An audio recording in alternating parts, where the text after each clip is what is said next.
आज का हमारा टॉपिक है white spaces in C plus plus. सबसे पहले हम पढ़ेंगे कि वाइट स्पेसेस होती क्या है। White spaces is a term that refers to the characters that are used for formatting purposes and ignore by the compiler during compilation. White spaces हमारी C plus plus language में ऐसे characters होते हैं जो कि हम फॉर्मेटिंग पर्पसेस के लिए यूज़ करते हैं और हमारा कंपाइलर उन्हें कंपाइल भी नहीं करता। सबसे पहले हमें अंडरस्टैंड करने की ज़रूरत है कि फॉर्मेटिंग पर्पसेस से क्या मुराद है। फॉर एग्जांपल हमने सबसे पहला एक प्रोग्राम लिखा था जिससे कि हमने हेलो वर्ल्ड स्क्रीन के ऊपर प्रिंट करवाया था। तो हमने hash include iostream means preprocessor directives लिखा तो कमेंट और हैश इंक्लूड आईस्ट्रीम के सेंटर में कुछ डिस्टेंस रखा। हमने हैश इंक्लूड आईस्ट्रीम फर्स्ट लाइन पर यूजिंग डायरेक्टिव सेकंड लाइन पर और मेन फंक्शन थर्ड लाइन पर। इसी तरह हर काम न्यू लाइन पर किया, हर स्टेप न्यू लाइन पर किया। अगर हम एक ही लाइन पर कर देते तो फिर भी आउटपुट आ जाती, वही आउटपुट आती, बट इससे हमारी अंडरस्टैंडिंग नहीं होती। अब देखिए विदाउट फॉर्मेटिंग में hash include iostream using directive means using namespace std int में एक ही लाइन में लिख दिया है। इसने भी काम वही करना है, सेम आउटपुट आएगी, बट देखिए अंडरस्टैंडिंग नहीं हो रही, आपको अभी नहीं समझ लग रही। For example after a year अगर आप अपना सोर्स कोड ओपन कर लेंगे तो तब क्या अंडरस्टैंडिंग होगी। तो अंडरस्टैंडिंग को ईजी बनाने के लिए हम वाइट स्पेसेस यूज़ करते हैं। नेक्स्ट है कि अगर हम फॉर एग्जांपल हमने कहा कि कुछ करैक्टर होते हैं जिसे हम फॉर्मेटिंग पर्पसेस के लिए यूज़ करते हैं, तो इसका मतलब ये नहीं कि आप अल्फ़ाबेटिक करैक्टर्स भी यूज़ कर लें, क्योंकि हमारे कंपाइलर को हमारे सी प्लस प्लस के प्रोग्रामर ने कुछ स्पेसिफिक करैक्टर्स बताएं कि ये करैक्टर्स अगर यूज़ करे हमारा यूज़र तो उन्हें कंपाइल नहीं करना, इग्नोर करना है। अगर फॉर एग्जांपल ABC का कोई करैक्टर यूज़ कर रहे हैं तो एरर आ जाएगा, क्योंकि वो हमारे कंपाइलर को बताया ही नहीं गया कि इस अगर ऐसा कोई करैक्टर यूज़ हो तो उसके लिए क्या करना है। हमारे पास तीन तरह के बेसिक वाइट स्पेसेस है जो कि हम सी प्लस प्लस लैंग्वेज में फॉर्मेटिंग पर्पसेस के लिए यूज़ करते हैं। सबसे पहले कैरेज रिटर्न, जिसे हम आम लैंग्वेज में एंटर की कहते हैं। उसके बाद टैब है, टैब हम यूज़ करते हैं 8 स्पेसेस के लिए और कैरेज रिटर्न न्यू लाइन के लिए। और हमारे पास एक स्पेस होती है, स्पेस यूज़ करते हैं सिंगल स्पेस के लिए। स्पेस हमारे कीबोर्ड के ऊपर सबसे बड़ी की होती है साइज़ के लिहाज से।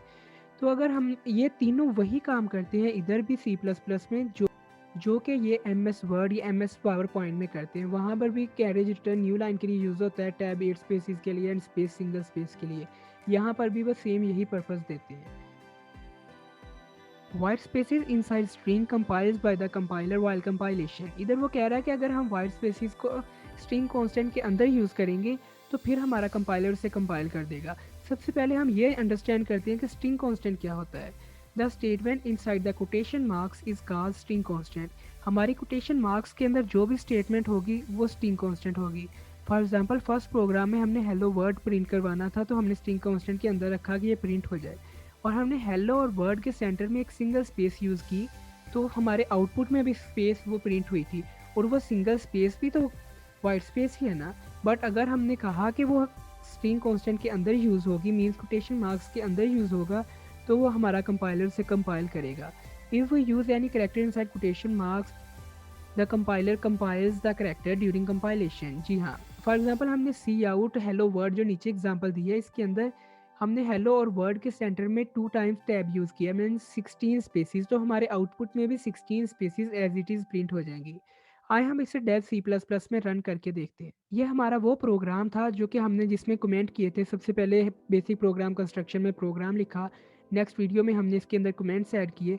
अब देखिए फॉर एग्जांपल मैंने pre processor directive means using namespace STD, इनके सेंटर में डिस्टेंस रखा था, मैंने डिस्टेंस कर दिया है ख़त्म, बिल्कुल डिस्टेंस नहीं है इनके सेंटर में। तो देखिए अंडरस्टैंडिंग डिफ़िकल्ट हो गई है। अब हम वैसे अंडरस्टैंड नहीं कर पा रहे जैसे पहले हमें देखते ही अंडरस्टैंडिंग हो रही थी। हमने अपने कमेंट लिखे, कमेंट्स ने हमारे प्रोग्राम को डिफ़िकल्ट कर दिया आसान होने करने की बजाय। हमने इसके अंदर फॉर्मेटिंग ख़त्म कर दी है, वाइट स्पेसेस यूज़ नहीं की। तो फॉर एग्जांपल इससे हमारे क्या रिजल्ट में कोई चेंजिंग आएगी?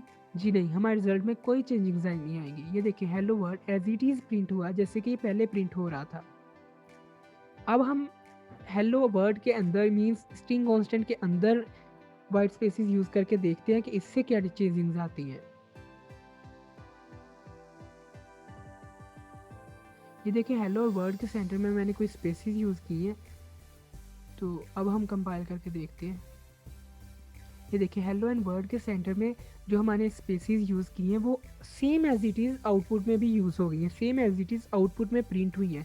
हमारे कंपाइलर ने उन्हें कंपाइल किया है, वो हमारे रिजल्ट में शो हो रही हैं। तो इसका मतलब ये हुआ कि जो हम स्ट्रिंग कांस्टेंट के अंदर वाइट स्पेसेस यूज़ करेंगे वो कंपाइल होंगी, जो उससे आउटसाइड होंगी वो कंपाइल नहीं होंगी।